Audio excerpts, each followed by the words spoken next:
Ito yung totoong dahilan kung bakit hindi ka pa ready tumanggap ng limpak-limpak na pangarap mong salapi. So dream income mo, 1 million pesos. Panay ang hard work mo, panay ang strategic work mo. Makuha mo man, mawawala. Why? Because money principle is all about understanding that you are the vessel. You are the container. You are the context of whatever you want to receive in your life. Because here's the thing. God Almighty, the source of all the blessing, is a God of abundance, and therefore, He's willing to give you anything and everything in your heart's desire. But the question is, ready ka ba? So, i-explain ko to sa aking mga props. Tadaan! So, let's say, ito yung 1 million pesos na gusto mo kitain. Tama?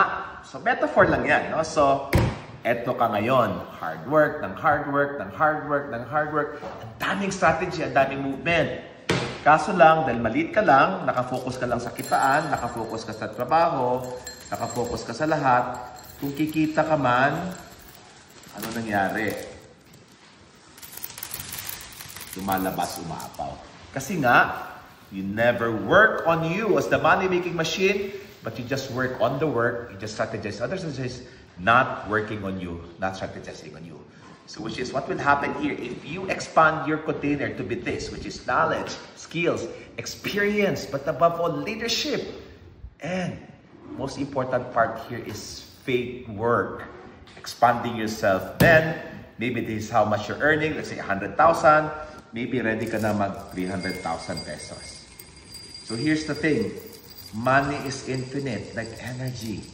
It's always available anytime and all the time, just like an air.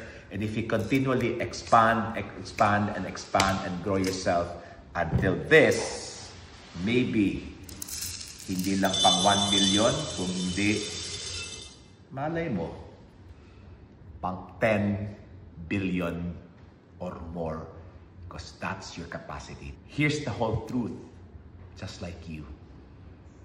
You are a beautiful creation of God, and if there's one word about God, it's limitless, and therefore money is limitless. You just have to make sure that you're growing your container, you're growing your context, you're growing your vessel. When it's available, it's there, available all the time.